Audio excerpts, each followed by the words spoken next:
나 안에 더 이상 안 할 거야. 두고 보자 이것들. 새벽 4시. 아직 해가 뜨려면 한참 먼 시간. 나는 습관처럼 눈을 떴다. 보일러를 틀지 않은 낡은 빌라 방바닥은 얼음장처럼 차갑고 일어설 때마다 내 무릎에서는 삐걱하는 소리가 났다. 마치 낡은 기계가 비명을 지르는 것 같다. 일어나자마자 나는 습관적으로 벽에 걸린 달력을 쳐다본다. 빨간 동그라미가 쳐진 날짜가 코앞이다. 15일. 준우 유치원비 입금일. 나는 장롱 깊숙한 곳에서 통장을 꺼내 펼쳐본다. 남편이 죽으면서 남기고 간 쥐꼬리만한 유족연금, 그리고 내가 자갈치 시장에서 30년 넘게 생선 내장을 따며 모은 쌈짓돈. 야금야금 빼쓰다 보니 이제 숫자가 바닥을 보이고 있다. 휴, 이번 달은 또 어디서 맸구나 혼잣말이 한숨처럼 새어나왔다. 며칠 전 며느리 수진이가 찾아왔던 날이 떠올랐다. 그날 수진이는 평소처럼 화려한 모습이었지만 표정은 어두웠다. 백화점 쇼핑백 대신 손수건을 들고 눈가를 찍어내고 있었다. 어머니, 저 진짜 어머니밖에 없어요. 저 좀 도와주세요. 왜 그러냐, 민석이랑 싸웠어? 무슨 일인데 그래? 준우 말이에요. 영어 유치원 다니는 친구들이 준우만 왕따 시킨대요. 너네 할머니 시장에서 생선 장사했다면서? 몸에서 비린내 난다면서? 그러면서 애들이 놀린대요.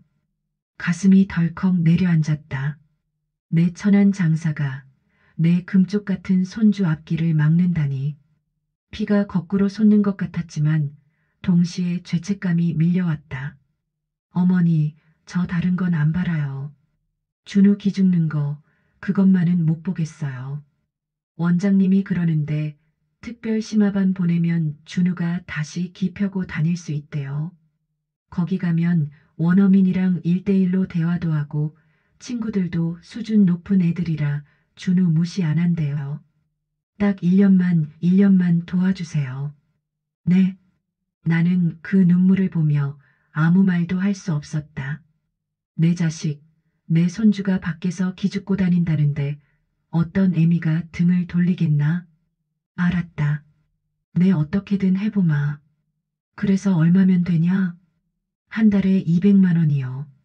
200만 원. 내 한 달 생활비의 3배가 넘는 돈. 자갈치 시장에서 쭈그리고 앉아 생선 대가리를 수천 개. 천에야 만져볼 수 있었던 그 큰 돈이 고작 7살 아이의 한 달 학원비라니. 순간 눈앞이 캄캄했지만 나는 떨리는 손을 감추며 고개를 끄덕였다. 그래, 내 손주가 영어를 한다는데, 글로벌 인재가 된다는데, 그까짓 거. 그날부터 나는 미친 듯이 일자리를 찾아다녔다. 하지만 나이 70 먹은 노인네를 써주는 곳이 어디 있겠나? 식당 설거지, 전단지, 배포, 아파트 경비 가는 곳마다 퇴짜를 맞았다. 할머니, 허리 굽어서 그릇 깨먹으면 어쩌려고요? 가세요. 그 말이 비수처럼 꽂혔다. 그러다 전봇대에 붙은 꼬깃꼬깃한 구인 광고 하나가 내 눈에 들어왔다. 상가 건물 미화원 모집. 새벽 4시에서 오전 9시. 엘리베이터 없음. 급여 상담. 나는 주저없이 전화를 걸었다. 여보세요? 할머니, 거기 엘리베이터 없는 5층 건물이라 계단 청소 엄청 빡센데 괜찮겠어요? 젊은 사람도 하루하고 도망가는 데예요. 아이고, 괜찮고 말고요. 제가 자갈치 시장에서 30년을 일했어요. 깡다구 하나는 자신 있습니다. 거짓말이었다. 비만 오면 쑤시는 무릎에 허리는 펴지지도 않는다. 하지만 200만 원이라는 숫자가 내 입을 멋대로 움직였다. 반장님, 저 돈만 제때 주시면 똥이라도 치웁니다. 시켜만 주세요. 그렇게 시작된 첫 출근 날. 상가 건물 화장실 문을 열자마자 역한 냄새가 코를 찔렀다. 밤새 술 취한 사람들이 싸놓은 오물, 바닥에 눌어붙은 담배꽁초, 여기저기 흩어진 휴지 조각들. 순간 헛구역질이 욱하고 올라왔다. 하지만 나는 입술을 꽉 깨물고 고무장갑을 꼈다. 이건 똥이 아니다. 이건 준우 영어책이다. 이건 준우 학원비다. 차가운 수돗물에 걸레를 빨 때마다 손마디가 끊어질 듯 시려왔다. 온수 따위는 나오지 않았다. 독한 락스 원액을 바닥에 뿌리며 솔질을 시작했다. 박박, 쓱쓱. 그 소리가 내 뼈를 깎는 소리 같았다. 한참을 닦고 있는데 화장실 거울에 비친 내 모습이 보였다. 희끗한 머리, 구분 등, 락스물이 튀어 얼룩덜룩한 앞치마. 문득 생선 비린내에 절어 살던 젊은 날의 내가 겹쳐 보였다. 평생을 비린내 속에 살았는데 늙어서도 락스 냄새라니 내 팔자도 참. 서글픔이 목구멍까지 차올랐지만 나는 걸레를 더 꽉 쥐었다. 어느덧 아침 9시. 전쟁 같던 청소가 끝났다. 후들거리는 다리로 작업복을 벗고 다시 챙겨온 깔끔한 등산복으로 갈아입었다. 손을 비누로 씻고 또 씻었지만 손톱 밑에 밴 락스 냄새는 빠지지 않았다. 건물을 나서는데 주머니 속 핸드폰이 울렸다. 며느리 수진이었다. 이 시간에 웬일이지? 나는 반가운 마음에 전화를 받았다. 어머니, 은행 문 열렸죠? 입금하셨어요? 오늘 오전까지 내야 등록 안 잘리는데. 밤새 뼈 빠지게 일하고 이제 막 숨 좀 돌리려는 시어머니에게 안부는커녕 대뜸 돈 얘기부터 꺼내는 목소리. 섭섭함이 밀려왔지만 나는 짐짓 반가운 척 목소리를 높였다. 오냐, 지금 막 은행 가는 길이다. 걱정 마라. 우리 준우 기죽지 않게 할미가 바로 넣을게. 전화를 끊고 은행으로 향하는 발걸음이 천근만근이었다. 쇼윈도 유리에 비친 내 얼굴은 푸석했고 손끝은 락스독에 하얗게 일어나 있었다. 나는 은행 번호표를 뽑으며 스스로를 다독였다. 그래, 이 돈은 락스 냄새가 나는 돈이 아니다. 이건 내 손주의 빛나는 미래다. 그렇게 믿어야만 버틸 수 있었다. 다음 날부터 내 하루는 새벽 3시 반에 시작됐다. 남들은 한창 꿈나라를 헤맬 시간에 나는 낡은 배낭을 메고 집을 나섰다. 배낭 속에는 며느리가 버린 구멍난 고무장갑과 시장통에서 산 5,000원짜리 작업 바지가 들어 있었다. 지하철역 물품 보관함은 내 유일한 탈의실이었다. 누가 볼세라 후다닥 옷을 갈아입고 거울 한 번 볼 새도 없이 상가 건물로 뛰었다. 아줌마, 여기 3층 남자 화장실부터 해. 어제 회식들이 많았나 봐. 아주 난장판이야. 빨리빨리 좀 합시다. 반장의 고함 소리가 새벽 공기를 찢었다. 3층 화장실 문을 여는 순간 어제보다 더 지독한 냄새가 훅 끼쳐왔다. 바닥엔 누군가 뱉어놓은 오물과 담배꽁초가 뒤엉켜 있었고 변기 주변은 차마 눈 뜨고 볼 수 없을 지경이었다. 순간 속에서 신물이 올라왔지만 나는 꿀꺽 삼켰다. 고무 장갑을 끼고 수세미를 들었다. 독한 락스 원액을 바닥에 뿌렸다. 코를 찌르는 냄새에 눈물이 핑 돌고 기침이 터져 나왔다. 콜록, 콜록 아이고, 독하다 독해. 하지만 멈출 수 없었다. 락스 냄새가 지독할수록 화장실은 더 깨끗해졌고 내 일당은 확실해졌으니까. 변기 안쪽 깊숙한 곳을 닦을 때는 얼굴을 변기통에 처박다시피 해야 했다. 내 처지가 변기통 같다는 생각이 들 때마다 나는 준우의 얼굴을 떠올렸다. 할머니, 나 영어 유치원 가면 원어민 선생님이랑 얘기할 수 있어. 고사리 같은 손으로. 내 손을 잡으며 웃던 그 얼굴. 그래, 내 손이 똥물에 젖을수록 내 새끼 인생은 빛이 나는 법이다. 그렇게 생각하면 변기 닦는 솔질에 힘이 들어갔다. 계단 청소는 더 고역이었다. 5층 꼭대기부터 1층까지 쭈그리고 앉아 계단 하나하나를 걸레로 훔쳐내야 했다. 무릎에서는 뚝뚝 소리가 났다. 연골이 다 닳아 비명을 지르는 소리였다. 한 층을 다 닦고 허리를 펼 때면 눈앞이 핑 돌며 별이 보였다. 아이고, 허리야 조금만 버티자, 옥분아. 1년이다. 딱 1년. 청소가 다 끝날 무렵이면 해가 중천에 떴다. 온몸은 땀과 락스물로 젖어 축축했고 손가락은 불어서 퉁퉁 부어 있었다. 화장실 거울 속에 비친 내 모습은 영락없는 청소부 할매였다. 직업에 귀천이 없다지만 자식들 몰래 이런 일을 한다는 게 서글프지 않다면 거짓말이겠지. 하지만 통장에 찍힌 첫 일당을 확인하는 순간 그 서글픔은 싹 사라졌다. 5만 원. 이 돈이면 준우 영어책 한 권은 사줄 수 있겠구나. 나는 편의점에서 1,000원짜리 김밥 한 줄을 사서 입에 우겨 넣으며 웃었다. 몸에서 나는 락스 냄새가 김밥 냄새를 덮었지만 꿀맛이었다. 이 냄새는 가난의 냄새가 아니라 내 손주를 위한 희망의 향기였으니까. 적어도 그때까지는 나는 그렇게 믿었다. 일요일 오후였다. 새벽 청소를 마치고 쪽잠을 잔 뒤 불이 나게 반찬을 챙겼다. 멸치볶음, 장조림, 준우가 좋아하는 동그랑땡까지. 반찬통을 싸들고 아들네 집으로 향하는 버스 안에서 나는 자꾸만 킁킁거렸다. 분명 아침에 샤워를 하고 옷도 갈아입었다. 비누로 박박 문지르고 향 좋은 로션까지 발랐다. 그런데도 코끝에는 여전히 희미한 락스 냄새가 맴돌았다. 아니야, 기분 탓이겠지. 내가 너무 예민한 거야.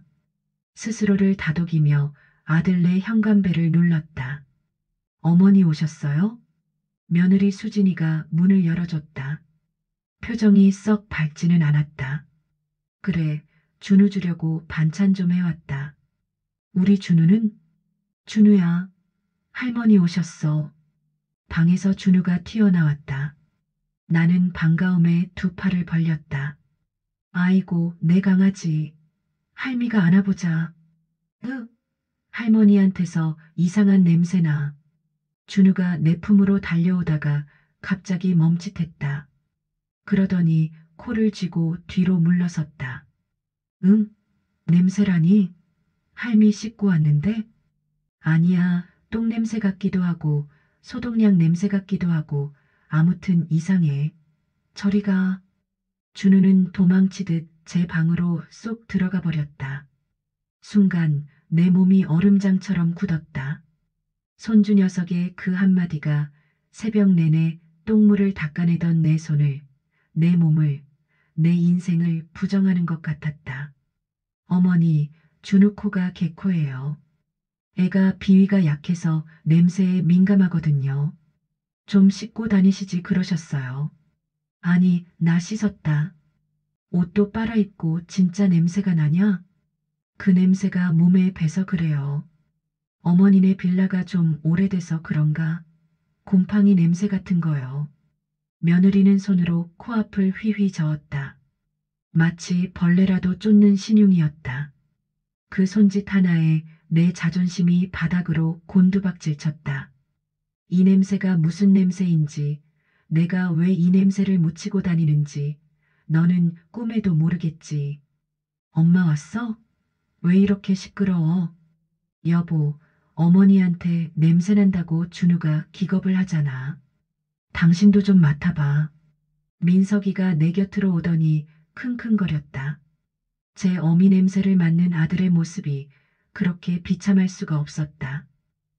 좀 나긴 하네. 락스 냄새 같은데? 엄마 요새 화장실 청소 열심히 해? 아들의 무심한 한마디에 가슴이 철렁했다. 들킬 뻔했다. 아, 아니야. 화장실 곰팡이가 펴서 락스 청소를 좀 했더니 그런가 보다. 나는 황급히 둘러댔다. 어머니, 죄송한데 오늘은 그냥 가시는 게 좋겠어요. 준우가 냄새 때문에 밥도 안 먹을 것 같아서요. 반찬은 잘 먹을게요. 수진이가 내 손에 들린 반찬 가방을 뺐다시피 가져가더니 현관문을 활짝 열었다. 쫓겨나듯 신발을 신는데 눈물이 핑 돌았다. 내가 번 돈으로 영어 유치원 다니는 내 손주가 내 냄새가 싫다고 도망갔다. 내 아들은 TV만 쳐다보고 며느리는 나를 병균 취급한다. 현관문이 닫히는 소리가 내 가슴을 쳤다. 엘리베이터 거울 속에 비친 늙은 여자가 울고 있었다. 그 여자에게서 정말로 지독한 락스 냄새가 나는 것 같았다. 지루한 장마철이 시작됐다. 비가 오면 상가 계단은 스케이트장처럼 미끄러웠다. 사람들은 흙 묻은 신발로 쉴 새 없이 드나들었고 나는 닦고 또 닦아야 했다. 아줌마, 여기 물기 때문에 넘어질 뻔했잖아. 청소 좀 똑바로 안 해요? 지나가던 젊은 남자가 소리를 질렀다. 나는 연신 허리를 굽혔다. 죄송합니다. 금방 치우겠습니다. 서둘러 대걸레를 들고 3층 계단을 내려가던 중이었다. 마음이 급해 발을 헛디뎠다. 하는 순간 세상이 빙글 돌았다. 아! 몸이 허공에 붕 떴다가 쿵 하고 바닥에 처박혔다. 무릎이 계단 모서리에 강하게 부딪혔다. 뚝 하는 소리와 함께 눈앞이 하얗게 변했다. 숨도 쉴 수 없는 고통이 밀려왔다. 한참을 웅크리고 끙끙대다가 겨우 고개를 들어보니 찢어진 무릎에서 피가 배어나와 작업복 바지를 붉게 적시고 있었다. 무릎 연골이 찢어졌습니다. 당분간 절대 안정 취하셔야 해요. 일하시면 큰일 납니다. 의사의 말은 들리지 않았다. 당장 모레가 유치원비 입금일이었다. 일을 쉴 수가 없었다. 파스를 덕지덕지 붙이고 진통제를 2알이나 삼켰다. 그래도 너무 아프고 서러워서 아들 얼굴이라도 보고 싶었다. 아니, 솔직히 말하면 위로받고 싶었다. 엄마 괜찮아? 많이 아프지? 라는 그 따뜻한 말 한마디가 간절했다. 절뚝거리는 다리를 끌고 아들 집으로 갔다. 초인종을 누르니 며느리 수진이가 인터폰 화면을 보더니 문을 열어줬다. 하지만 문을 다 열어주진 않았다.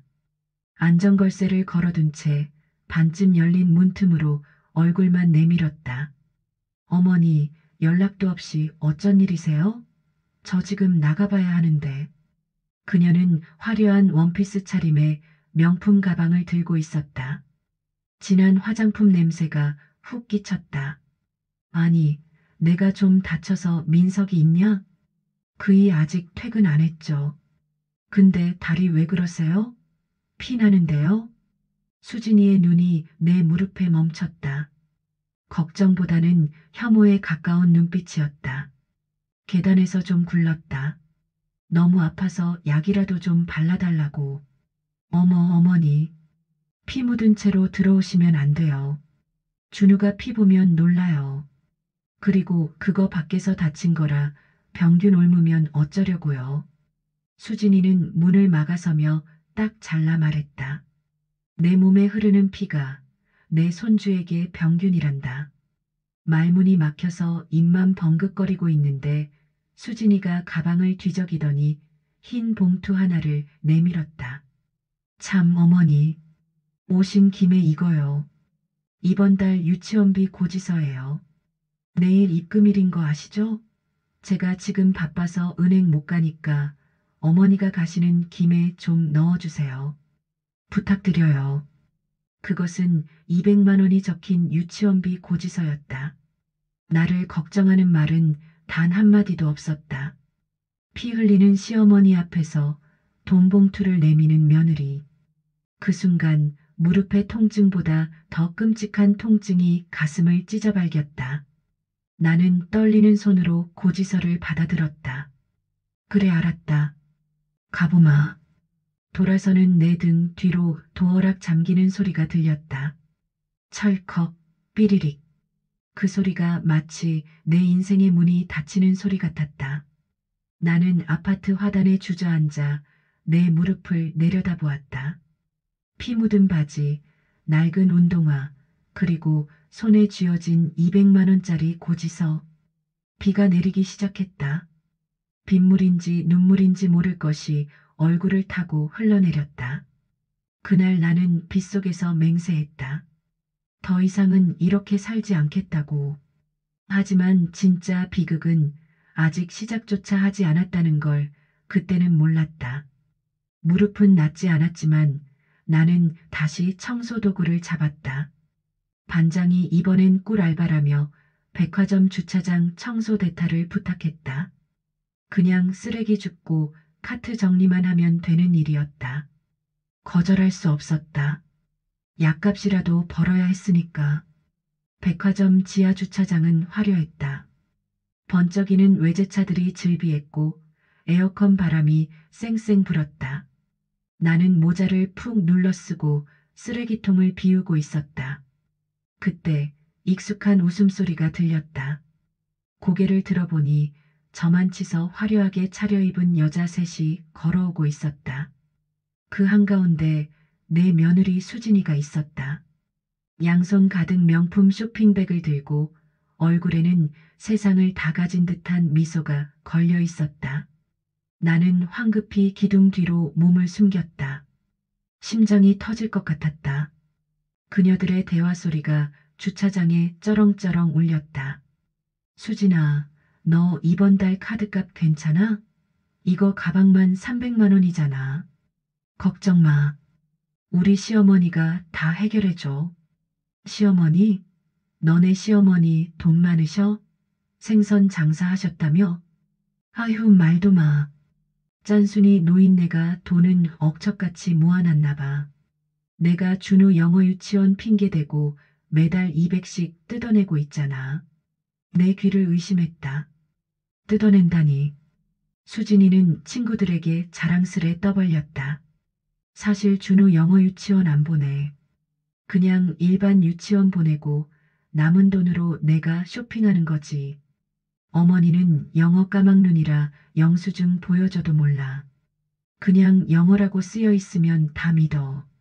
대박이다. 너네 시어머니 진짜 호구네? 호구지 뭐.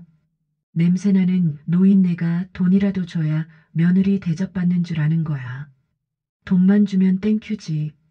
냄새 좀 참아주면 그만이야.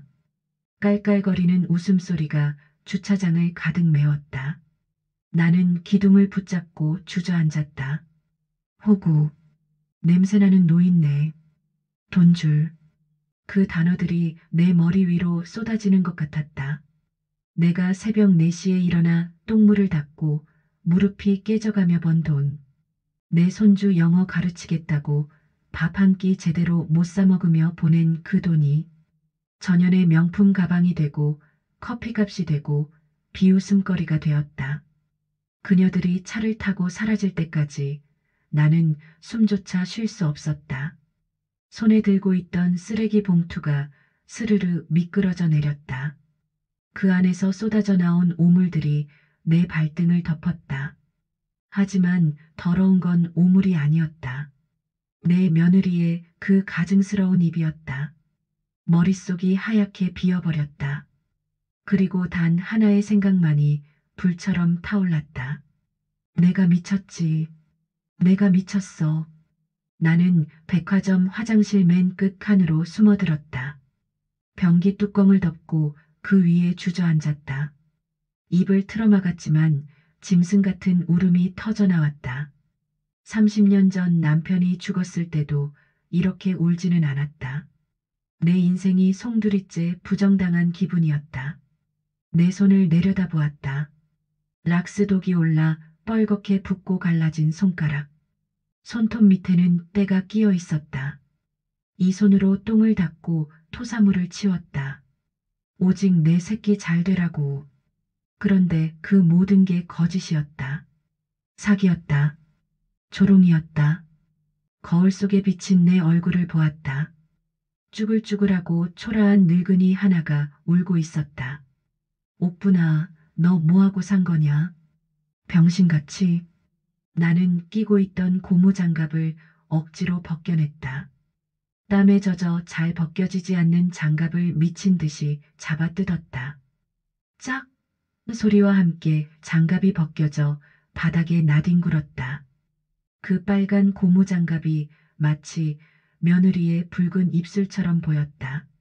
나는 쓰레기통 뚜껑을 발로 차서 열고 장갑을 처박아 버렸다. 안 해. 더는 안 해. 내가 죽어도 다시는 하나 봐라. 주머니에서 핸드폰을 꺼냈다. 청소 반장에게 문자를 보냈다.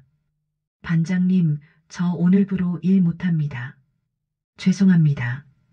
전송 버튼을 누르는 순간 족쇄가 풀린 듯한 기분이 들었다. 하지만 동시에 지독한 분노가 차올랐다. 그냥 그만두는 걸로는 부족했다. 내 피 같은 돈, 내 뼈를 깎아 만든 그 돈, 다 찾아와야 했다. 집으로 돌아온 나는 장롱 깊숙한 곳에서 낡은 장부를 꺼냈다. 매달 15일 200만 원. 꼬박 2년 동안 보낸 송금 내역이 적혀 있었다. 합치면 4,800만 원. 내 연골 값이고, 내 청춘 값이고, 내 자존심 값이었다.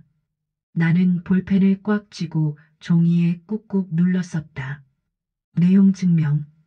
평생 생선 배 가르던 칼날 같은 눈빛이 내 얼굴에 돌아왔다. 이제 옥분이는 없다. 호구 옥분이는 화장실 변기에 쓸려 내려갔다. 이제부턴 떼인 돈 받으러 온 악기만 남았다. 15일이 되었다. 약속된 날짜. 오전 10시가 지나자 어김없이 전화벨이 울렸다. 나는 전화를 받지 않고 가만히 바라만 보았다.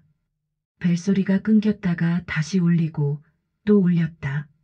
11시가 되자 며느리에게서 문자가 쏟아지기 시작했다. 어머니, 입금이 안 됐어요. 확인 부탁드려요. 어머니, 무슨 일 있으세요? 전화 좀 받으세요. 원장님이 재촉하세요.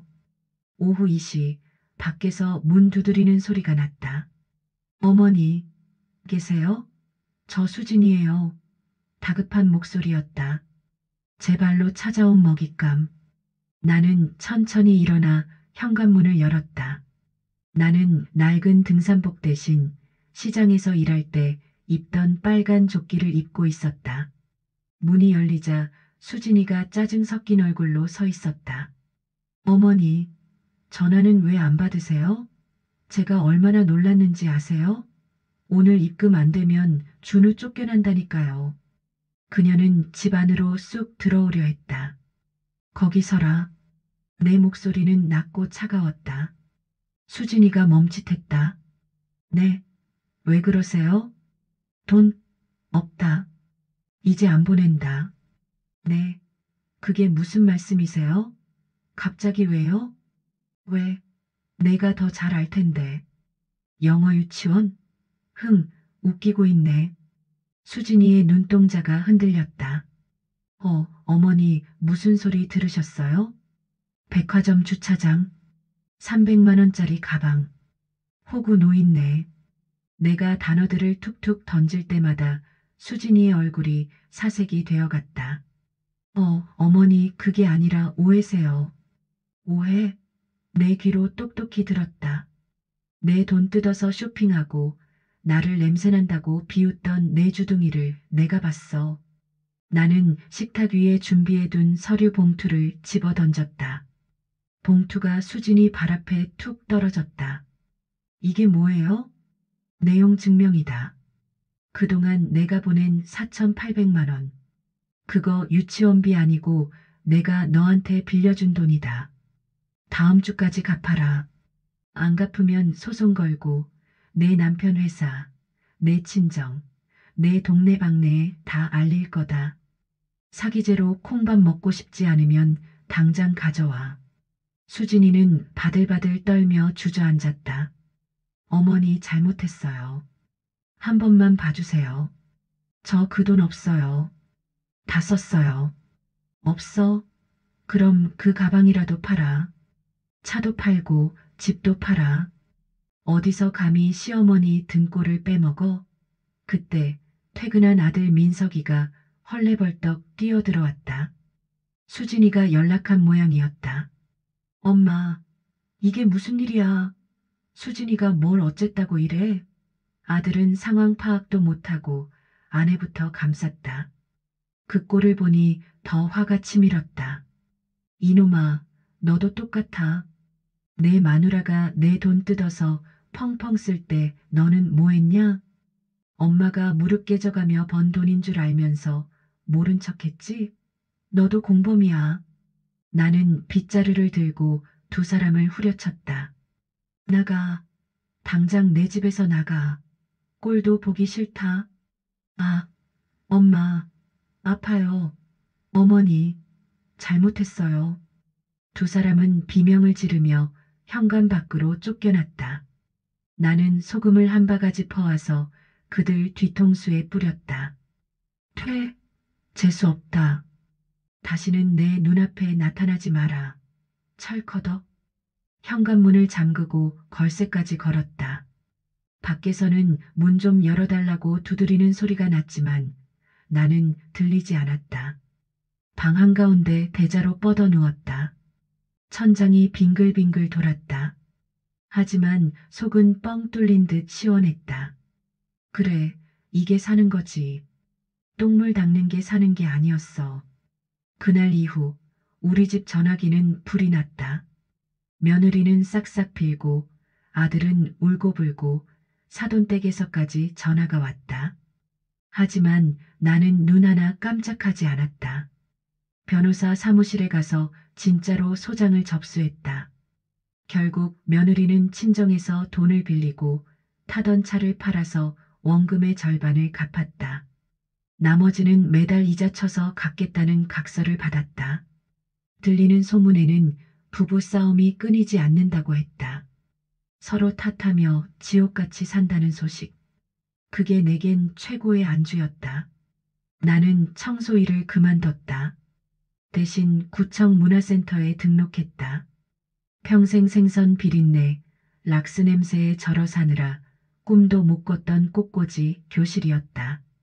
첫 수업날 나는 백화점에 가서 제일 비싼 향수 하나를 샀다. 10만 원이 넘는 돈이었지만 손 떨지 않고 긁었다. 이거 주세요. 제일 향기 좋은 걸로. 꽃꽂이 교실에는 나 같은 할머니들이 많았다. 우리는 꽃향기를 맡으며 웃고 떠들었다. 어머, 옥분 언니. 오늘 향수 뿌렸어? 냄새 너무 좋다. 옆자리 동생이 코를 킁킁거리며 물었다. 그 말이 그렇게 듣기 좋을 수가 없었다. 응, 내 인생에서 똥내 좀 지우려고. 나는 활짝 웃으며 대답했다. 수업이 끝나고 집에 오는 길 공원을 걸었다. 손주 준우가 생각나지 않는다면 거짓말이겠지. 하지만 준우도 제 부모 업보를 안고 살아야 한다. 할머니의 희생을 비웃음으로 갚는 법을 배운 아이가 커서 무엇이 되겠나? 나는 마음을 독하게 먹었다. 내 사랑이 그 아이를 망쳤다. 이제라도 끊어내는 게 그 아이를 위한 마지막 교육일 것이다. 벤치에 앉아 저무는 노을을 바라보았다. 내 손을 내려다보았다. 아직 굳은 살이 박이고 거칠지만 더 이상 락스 냄새는 나지 않았다. 손끝에서 은은한 장미 향기가 났다. 핸드폰을 꺼내 통장 잔고를 확인했다. 며느리가 갚은 돈 2천만 원이 찍혀 있었다. 이 돈으로 뭘 할까? 여행을 갈까? 맛있는 걸 사 먹을까? 무엇이든 할 수 있었다. 누구의 허락도 눈치도 필요 없었다. 바람이 불어와 내 머리카락을 흩날렸다. 시원했다. 가슴속에 응어리져 있던 30년 묵은 체증이 바람에 씻겨 내려가는 것 같았다. 나는 크게 숨을 들이마셨다. 폐부 깊숙이 꽃내음이 스며들었다. 아, 좋다. 이제야 숨 좀 쉬고 살겠네. 나는 자리에서 일어났다. 발걸음이 깃털처럼 가벼웠다. 집으로 가는 길 나는 흥얼흥얼 콧노래를 불렀다. 누가 보면 미친 노인네라 할지 몰라도 상관없었다. 나는 이제 누군가의 어머니도 시어머니도 청소부도 아니었다. 나는 그냥 꽃향기 나는 기목분이었다. 그 사실 하나만으로도 남은 생은 충분히 아름다울 것 같았다. 여러분, 오늘 제 이야기 어떠셨어요? 자식 위해 헌신하다가 뒤통수 맞아본 분들 혹시 계신가요? 그럴 땐 참지 마세요. 참으면 병되고 호구됩니다. 나를 지킬 사람은 나밖에 없더라고요.